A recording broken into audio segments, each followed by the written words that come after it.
ॐ श्रीगौर्या सकलार्थदं निजपदां भोजेन मुक्तिप्रदं प्रौढं विघ्नवनं हरन्तमनघं श्रीधुण्डितुण्डासिना वन्दे चर्मकपालिकोपकरणैर्वैराग्यसौख्यात् परम् नास्तीति प्रदिशन्तमन्तविधुरम् श्रीकाशुकेशं शिवम् शङ्करं शङ्कराचार्यं केशवं बादरायणं सूत्रभाष्यकृतौ वन्दे भगवन्तौ पुनः पुनः। ईश्वरो गुरुरात्मेति मूर्तिभेदविभागिने व्योमवद्व्याप्तदेहाय दक्षिणामूर्तये नमः। ओम शांति शांति शांति।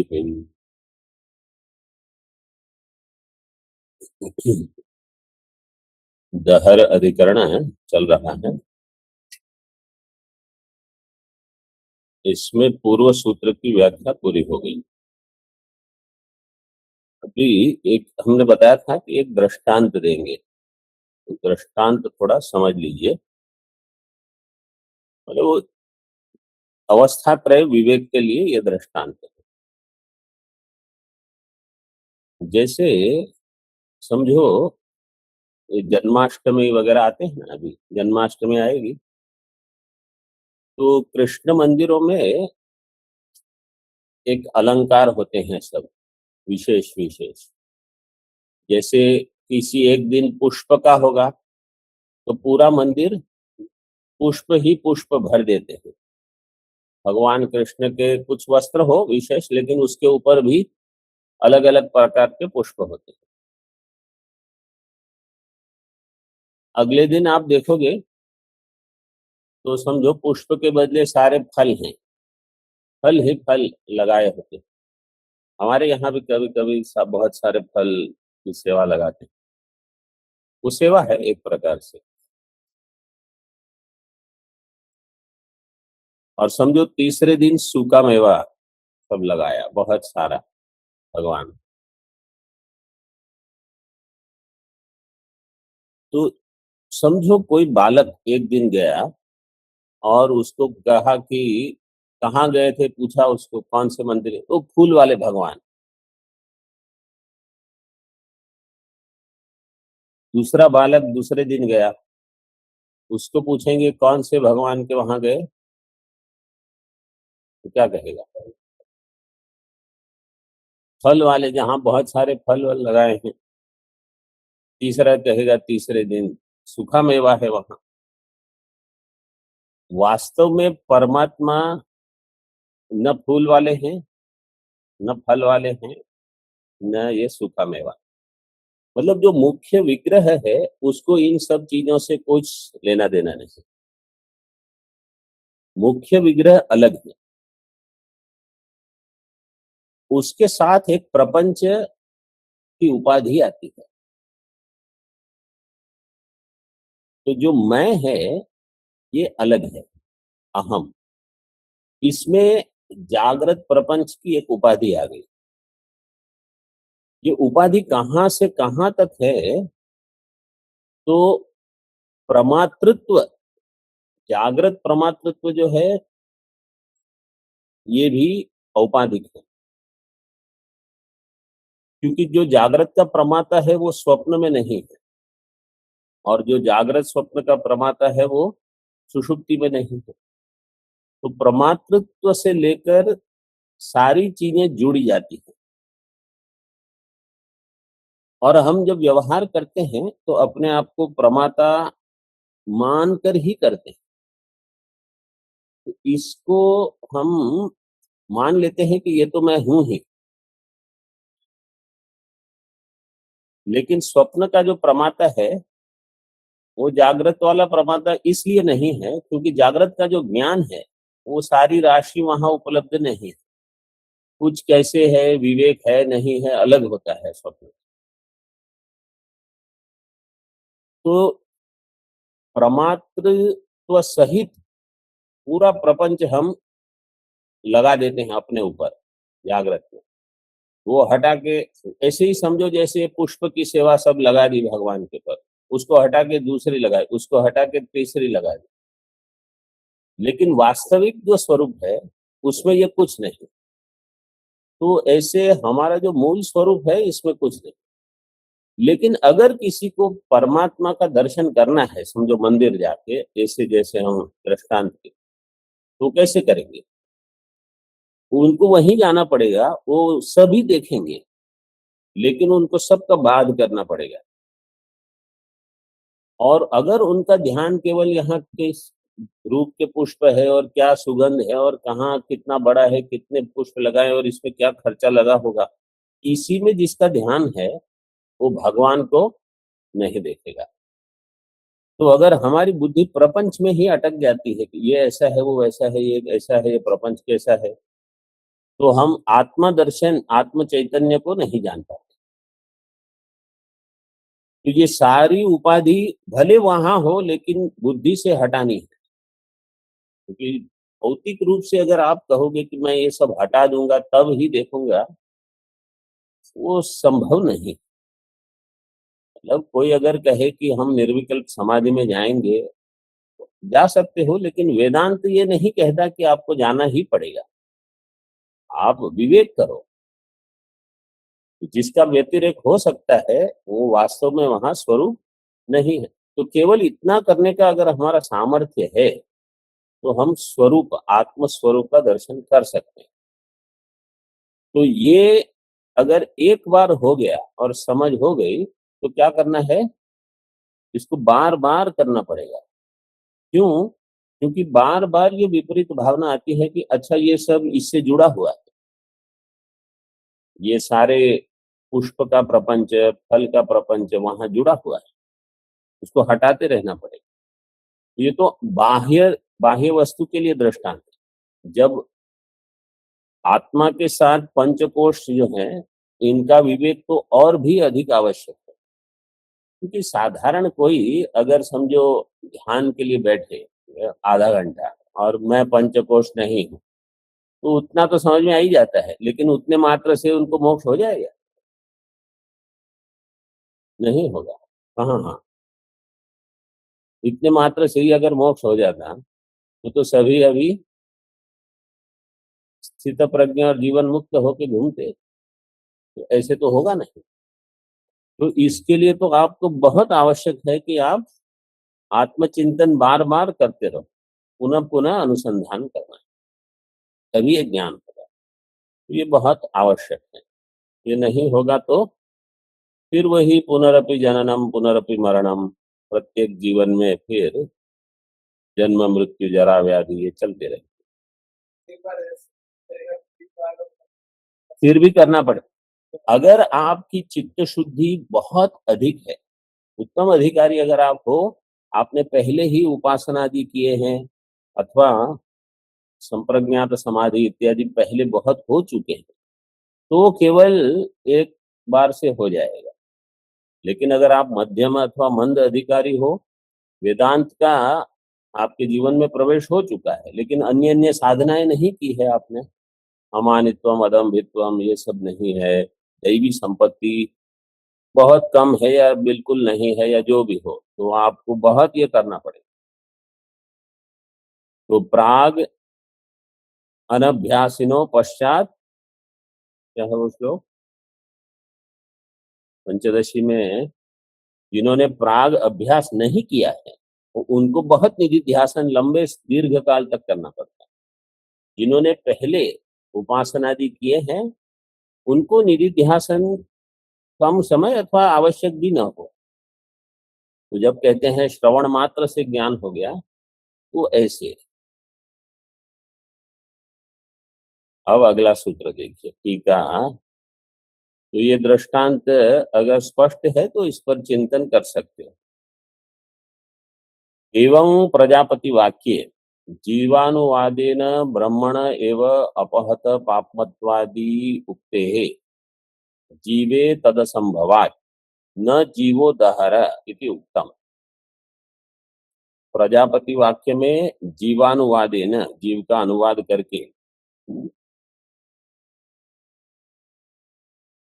पूर्व पक्ष कह रहा है कि ब्रह्म ही अपहत पापमत्वादि वाला है। जीव को कहा, जीवे तद असंभवात, जीव अपहत पापमत्वादि गुण वाला नहीं है। न जीवो दहर, इसलिए जीव दहर नहीं है इति उक्तम। तर्हि जीव परामर्शस्य का गतिरित्यतः, तो फिर जीव का परामर्श क्यों किया गया है? क्योंकि जीव तो अपहत पापमत्वादि गुण वाला नहीं है, इसलिए जीव दहर नहीं है, तो जीव का परामर्श क्यों है? इसलिए सूत्र आता है अन्यार्थश्च परामर्शः, अन्यार्थश्च परामर्शः, अन्य अर्थ है, ये अन्य अर्थ के लिए क्या परामर्श, जीव का परामर्श किसी अन्य अर्थ के लिए, अन्य प्रयोजन को लेकर। अन्य प्रयोजन क्या है? परमात्मा के प्रतिपादन के लिए, जीव के प्रतिपादन के लिए संप्रसाद शब्द नहीं। बोले ये दृष्टांत को ध्यान में रखते रहिए कि जैसे पुष्पादि की सेवा सहित परमात्मा को नहीं जानना है, भले उसी मंदिर में हम प्रवेश कर रहे हैं जहां सब कुछ है, लेकिन प्रयोजन क्या है? केवल परमात्मा को ही जानना, और कोई ये सब प्रपंच को नहीं। लेकिन वहीं से आपको उपलब्धि द्वार वही, इसलिए परामर्श। अथ यो दहर वाक्य शेषे जीव परामर्शो दर्शितः, अथ य एष संप्रसादः इत्यादि। दहर वाक्य शेष में जो जीव का परामर्श दिखाया गया है, जीव परामर्शो दर्शितः, अथ य एष संप्रसादः, ये जो वाक्य था संप्रसादः इत्यादि। सदहरे परमेश्वरे व्याख्यायमाने न जीवोपासनोपदेशो न प्रकृत विशेषोपदेश इति अनर्थकत्वं प्राप्नोति इति। अथ य एष संप्रसाद, ये जो वाक्य है इसमें सह दहरे परमेश्वरे व्याख्यायमाने, सह कहा संप्रसादः, संप्रसाद है। अगर उदाहरण नहीं लेंगे संप्रसाद ठीक है, उदाहरण नहीं लेंगे तो क्या शब्द दोगे? जीव परामर्श, जीव परामर्श, सह जीव परामर्शो दहरे परमेश्वरे व्याख्यायमान। तो जीव का परामर्श दहर में, परमेश्वर में अगर उसकी व्याख्या करोगे तो न जीवोपासनोपदेशो, जीव का उपासन उपदेश नहीं होगा, न प्रकृत विशेषोपदेश, और प्रकृत विशेष का भी उपदेश नहीं होगा। इति अनर्थकत्वं प्राप्नोति, अनर्थकत्वं जीव परामर्श, जीव का जो परामर्श है वो अनर्थकत्व को प्राप्त करेगा इति।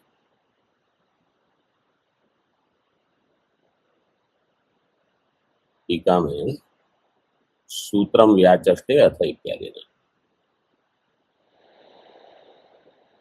अयम जीव परामर्शो अत आह अन्यार्थ, इसलिए कहते हैं ये अन्य अर्थ के लिए। अयम जीव परामर्शो न जीव स्वरूप पर्यवसायी, ये जीव का परामर्श जीव स्वरूप पर्यवसायी न, जीव के स्वरूप में पर्यवसान करने के लिए नहीं है। पर्यवसायी, पर्यवसायी में प्रातिपदिक क्या होगी? पर्यवसायिन। इकार दीर्घ किस सूत्र से हुआ? शौच, शौच। तो किन तरही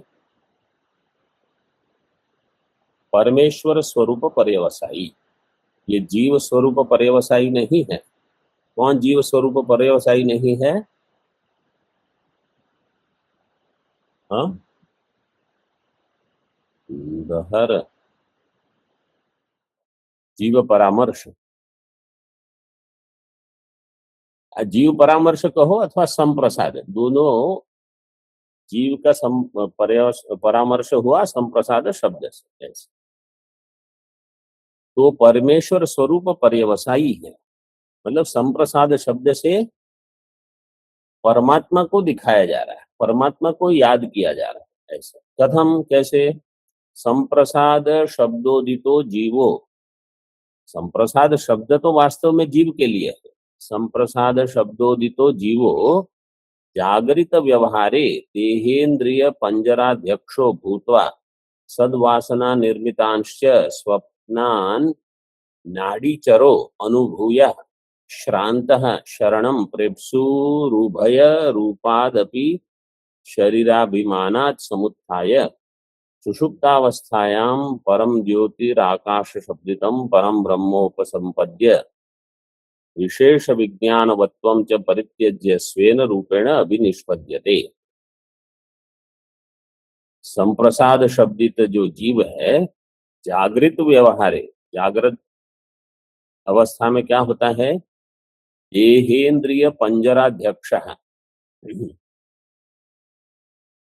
देह इंद्रिय के पंजर का अर्थ है पिंजड़ा, उसका अध्यक्ष है, मतलब वहां वो मुख्य है, प्रधान रूप से है। भूत्वा तद वासना निर्मितांश, जागृत की वासनाएं होगी, वासना से निर्मित उस जागृत को वो स्वप्न में देखेगा। स्वप्नान नाड़ी चरो अनुभूय, नाड़ी में जाएगा। कौन सी नाड़ी में जाएगा? पूरी तत्व नाड़ी। पूरी तत्व नाड़ी में हृदय से कहां कैसे पहुंचेगा? हिता नाम की नाड़ियां हैं, वो हिता नाम नाड़ी से, तो हिता नाम की नाड़ी से हृदय से जाएगा, पूरी तत्व नाड़ी में प्रवेश करेगा। जैसे पूरी तत्व नाड़ी में गया, स्वप्न का अनुभव होगा, अनुभूय, फिर थक जाएगा। श्रांत, पूरा जागृत अवस्था हम विषयों का अनुभव करते हैं और बुद्धि थक जाती है, यहाँ कुछ वहां कुछ, ये वो सब करते करते। देखो, शरीर थकता है ये नहीं कहा, बुद्धि वास्तव में थक जाती है। आप एक जगह बैठे रहो तो भी बुद्धि थक जाएगी। इसलिए शरणम प्रेप्सुहु, शरण को प्राप्त करने की इच्छा वाला, उभय रूपादपि शरीराभिमानात्, उभय रूप शरीर अभिमानात् समुत्थाय, वहां से उठकर, तो समुत्थाय हमारे पुस्तक में टिप्पणी में दिया है, स्थूल शरीर और सूक्ष्म शरीर दोनों के अभिमान से, अभिमान का त्याग करके, सुषुप्तावस्थायाम परम ज्योतिराकाश शब्दितम, सुषुप्ति अवस्था में परम ज्योति ही आकाश शब्दितम परम ब्रह्म उपसंपद्य, पर ब्रह्म को प्राप्त करता है। विशेष विज्ञान वत्वंच परित्यज्य, और विशेष विज्ञान वाला मैं हूं ये छोड़कर, ये अभिमान भी नहीं रहता। स्वेन रूपेण अभिनिष्पद्यते, स्वरूप से अपने आप को प्राप्त करता है। टीका में है,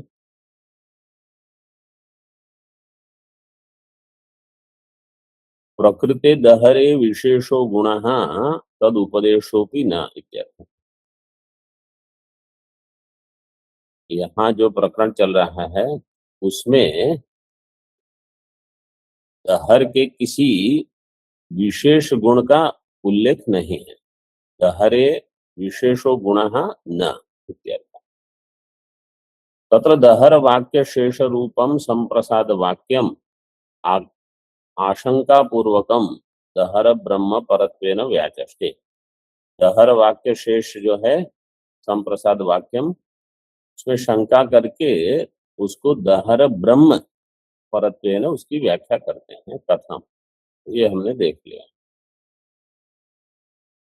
यदस्य उपसंपत्तव्यम परम ज्योति येन स्वेन रूपेण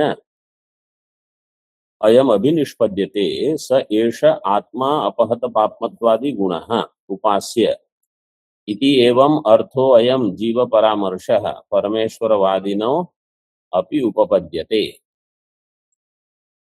यद अस्य उपसंपत्तव्यम, जो उपसंपत्तव्य है मतलब जो प्राप्य है, परम ज्योति,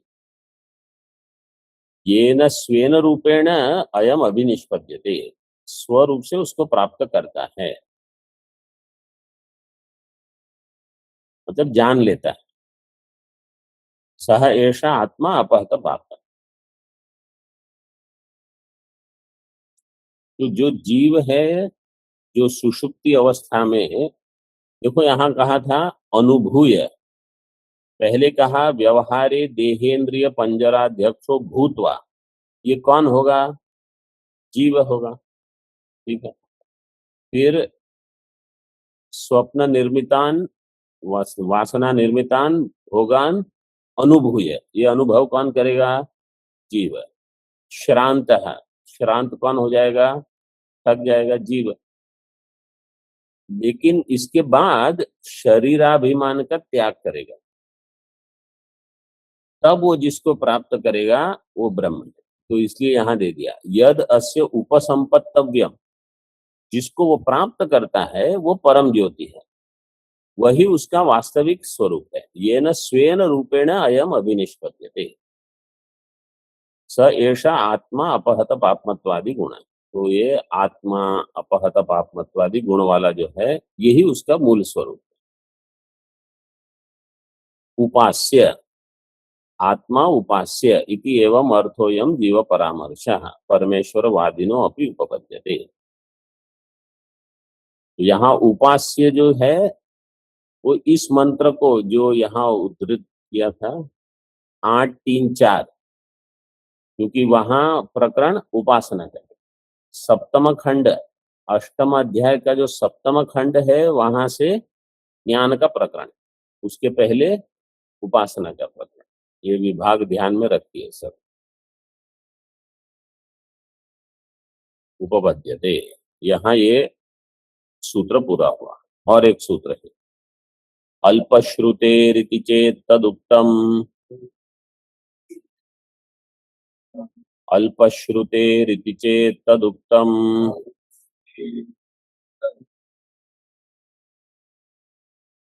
अल्पश्रुतेः इति चेत, अगर कोई पूर्व पक्ष कहेगा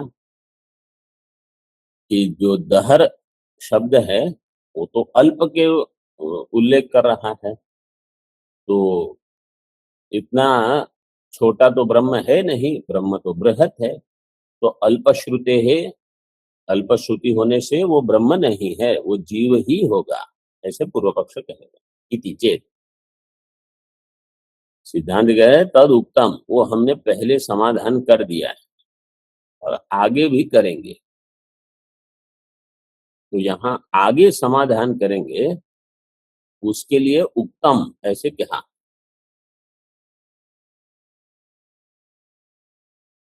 देखिए, यद्यपि उत्तम दहरो अस्मिन् अंतराकाशः इति आकाशस्य अल्पत्वं श्रूयमाणं परमेश्वरे नोपपद्यते। पूर्व पक्ष पहले उठाया था कि दहरो अस्मिन् अंतराकाश, तो दहर, तो दहर का अर्थ छोटा, बहुत ही सूक्ष्म। इस उसमें जो रहेगा दहरो अस्मिन् अंतराकाश इति आकाशस्य अल्पत्वं श्रूयमाणं, आकाश तो बहुत ही अल्प है। आपके पुस्तक में आकाश है कि आकाश विसर्ग है? परमेश्वरे नोपपद्यते, जीवस्य तु आराग्र उपमितस्य अल्पत्वम अवकल्पत इति। लेकिन जीव जो है आराग्र उपमित, अर के अग्रभाग जो है इतना छोटा है जीव, आराग्र शतभागस्य शतधा कल्पितस्य च, ऐसे जीव के लिए श्वेताश्वतर श्रुति। बालाग्र है शायद, बालाग्र शतभागस्य शतधा, और अराग्र भी है लेकिन नहीं, वो नहीं। वो आया था ना, एक अभी आया था पाठ।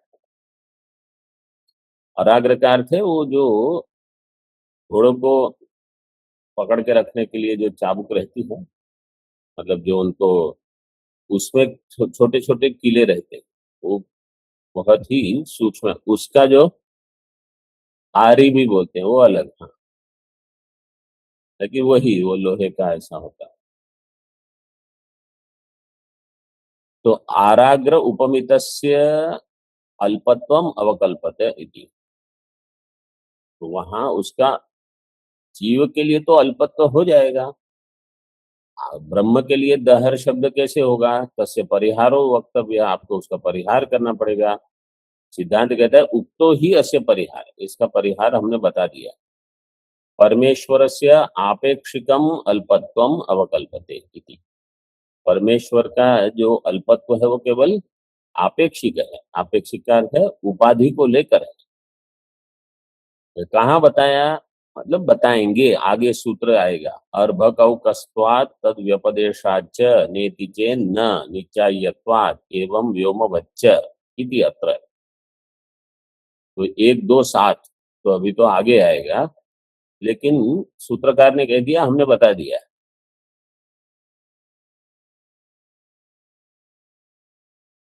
तो जब ये सूत्र आएगा तब हम देख लेंगे विस्तार से। 1 2 7, हाँ हो गया हो गया, हाँ, 1 3 चल रहा है। ये सूत्र आया था अर्भकौकस, हाँ, सर्वत्र सर्वत्र प्रसिद्ध अधिकरण में।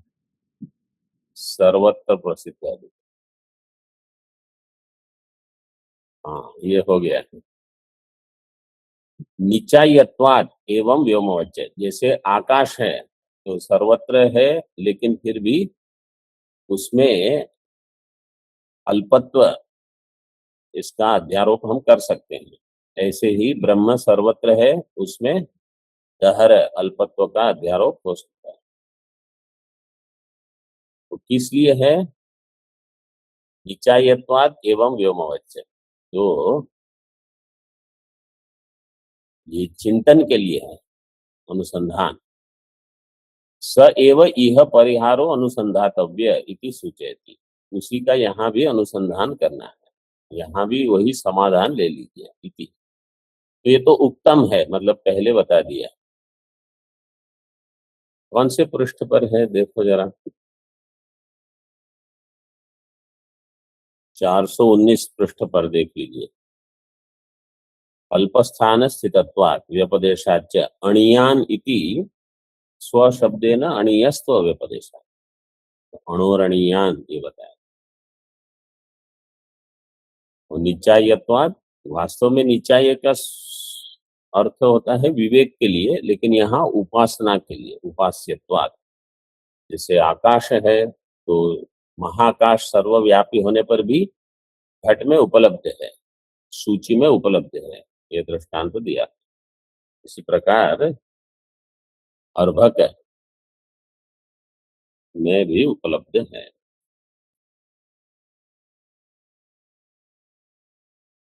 ठीक है, आगे देखिए टीका में। उपास्यत्वाद अल्पत्वम उक्तम इति व्याख्याय श्रुत्या निरस्तम इति अर्थांतरम आह। उपास्यत्वाद, उपास्य है इसलिए अल्प है, ये बता दिया। इसकी व्याख्या करके अभी श्रुत्या निरस्तम इति अर्थांतरम आह, श्रुति के साथ, श्रुति में इसका निराश भी हुआ है। श्रुत्यैव चेद च इदम अल्पत्वम प्रत्युक्तम प्रसिद्धेन आकाशेन उपमिमानया यावान वा अयम आकाशस्तावान एषो अंतर्हृदय आकाश इति। श्रुति के द्वारा श्रुत्या एव च इदम अल्पत्वम प्रत्युक्तम, श्रुति के द्वारा ये अल्पत्व का भी निषेध किया। जैसे ऐसा कहा कि अंतर आकाश कितना बड़ा है, बोले जितना आकाश बाहर बड़ा है उतना आकाश अंदर है। तो कह दिया प्रसिद्धेन आकाशेन उपमिमानया, उसकी उपमा देकर, यावान व अयम आकाशस तावान एव तावान एशो अंतर्हृदय आकाश, जितना आकाश बाहर है बड़ा उतना ही आकाश अंतर्हृदय में भी बड़ा है। इस प्रकार से कि केवल दहर है ऐसा नहीं सोचना, क्योंकि वहां श्रुति में ही इसका निषेध करती है। तो ये जो उत्तम है ना सूत्र में, इति चेत तद उत्तम, उत्तम के दो अर्थ हो जाएंगे। एक अर्थ होगा उत्तम सूत्रे, दूसरा होगा उत्तम श्रुतौ। सूत्र में अगर बताया है ऐसा हम कहेंगे तो उसका अर्थ होगा कि उपासना के लिए है दहरत्व, जो 1, 2, 7 में बताया। श्रुति में उत्तम ऐसा अर्थ करोगे तो ये कहा था कि यावान वा अयम आकाशस् तावान एव एषो अंतर्हृदय आकाश। तो इस प्रकार से इसका समाधान हो चुका है। एवं दहर वाक्यम प्रजापति वाक्यम च सगुणे निर्गुणे च समन्वितम इति सिद्धम। देखो ये एक पंक्ति बहुत बता देती। क्या कहा? दहर वाक्यम और प्रजापति वाक्यम,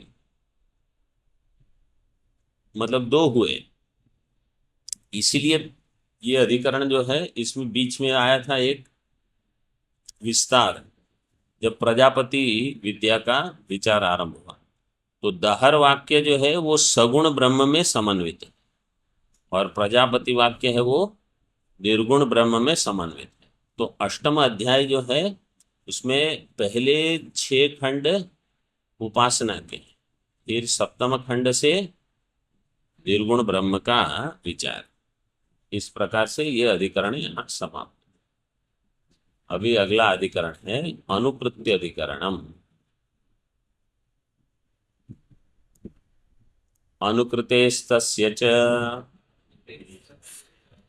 अनुकृतेस्तस्य च मुंडक वाक्यम उदाहरति। मुंडक वाक्य ये प्रसिद्ध वाक्य है। न तत्र सूर्यो भाति न चंद्र तारकम। चंद्र हमारे इसमें रेप छूट गया, मतलब रेप नहीं प्रकार छूट गया।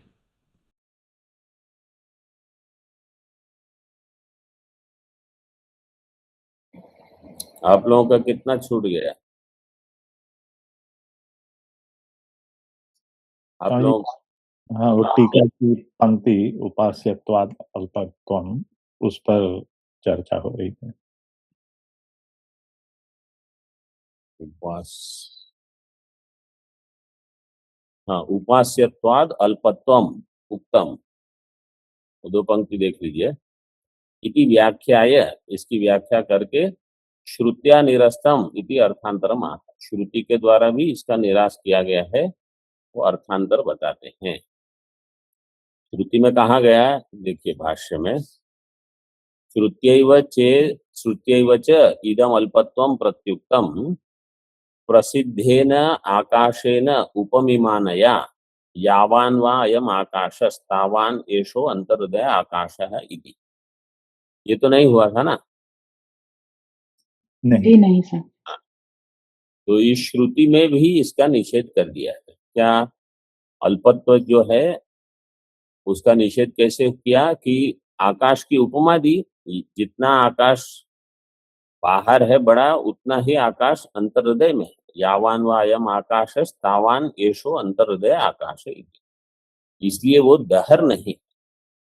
तो दो प्रकार से उत्तम का अर्थ हो जाएगा। एक होगा उत्तम का अर्थ है सूत्रे, अर्भकौक सूत्र में भी उपासना के लिए है ये, ऐसे बता दिया, और इसी छांदोग्य की श्रुति में भी बता दिया। दो प्रकार से ये बता दिया। जितना बड़ा बाह्य आकाश है उतना ही बड़ा अंतर आकाश, इसलिए वो दहर नहीं है। इसलिए टीका में देखिए, एवं दहर वाक्यम प्रजापति वाक्यम च सगुणे निर्गुणे च समन्वितम इति सिद्धम। दहर वाक्य और प्रजापति वाक्य दो अलग अलग, छांदोग्य के अष्टम अध्याय में सगुण ब्रह्म का भी समन्वय किया है दहर वाक्यों को लेकर, प्रजापति वाक्यों का निर्गुण ब्रह्म में समन्वय।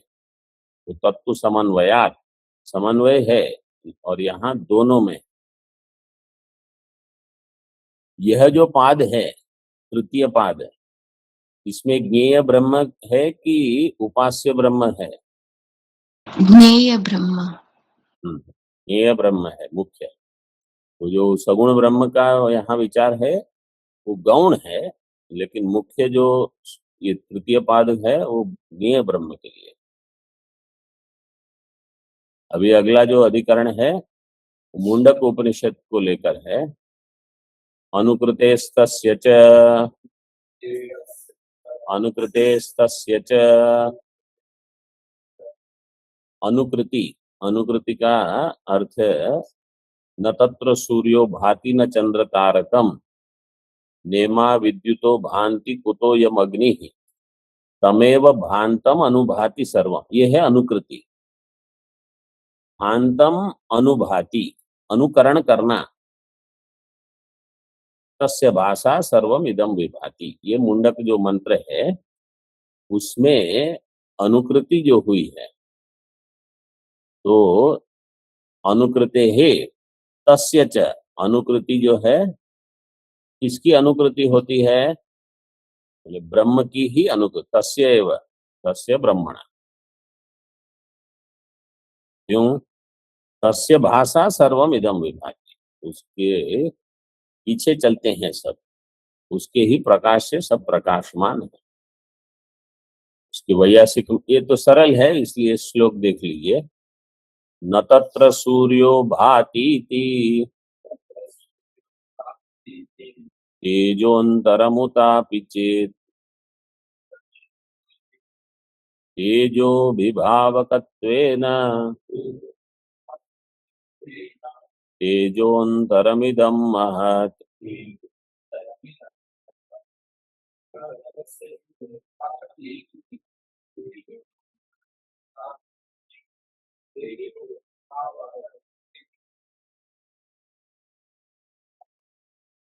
चित् स्यात् सूर्याद्य भास्यत्वात् तादृक् तेजो प्रसिद्धितः सर्वस्मात् पुरतो भानात् तद्भासा चान्यभासनात्।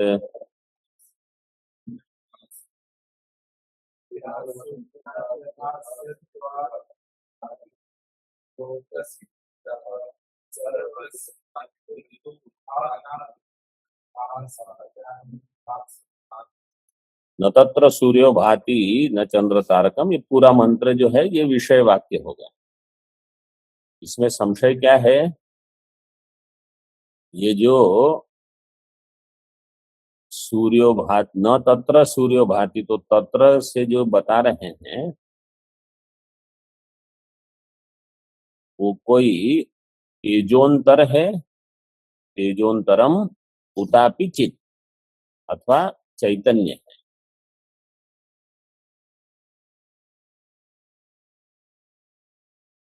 तेजोंतरम में समास विग्रह कैसे होगा?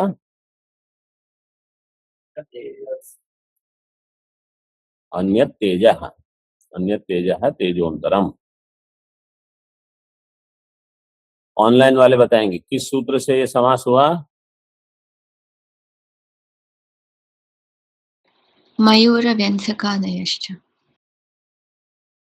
मयूर व्यंजकादयश्च।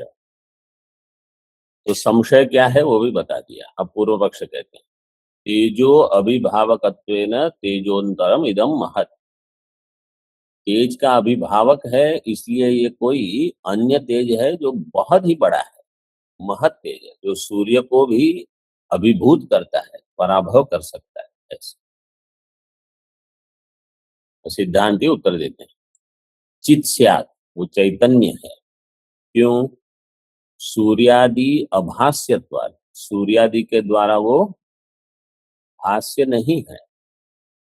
न न तत्र सूर्यो भाति, सूर्य उसका प्रकाशन नहीं कर सकता। और अगर आप कहते हो कि नहीं ये सूर्य चंद्र इन सबसे अधिक तेज वाला कोई है, तादृक तेजो अप्रसिद्धितः, ऐसा कोई तेज प्रसिद्ध ही नहीं है। मतलब अन्य कोई तारा अगर आप लो वो सारे एक ही हैं, वो सब एक ही प्रकार है। सूर्य उपलक्षण है, नहीं तो हम कहेंगे नहीं और बड़े इससे तो बड़े बड़े तारे, वो सब एक ही है। हाँ, तारकम भी है। तो मतलब अंग्रेजी में ये सब को क्या है, सूर्य जो है ना, हम इसको सूर्य कहते हैं और अन्य को तारे कहते हैं। लेकिन सूर्य भी एक बड़ा तारा है, वो भी तारा ही है हमारे लिए। लेकिन क्या है, दिन में अन्य तारे नहीं दिखते क्योंकि ये बहुत नजदीक है, जबकि वो बाकी बहुत दूर है। इसलिए रात्रि में जो दिखे वो तारा और दिन में दिखे वो सूर्य, हमने ऐसे विभाग कर लिया। मतलब शास्त्र में भी ऐसे करते हैं, लेकिन विज्ञान ऐसा नहीं विभाग करता है। वो सभी तारे हैं, स्वयं प्रकाश होते हैं एक, और पर प्रकाश। तो जैसे चंद्रमा है वो पर प्रकाश, वो उपग्रह है।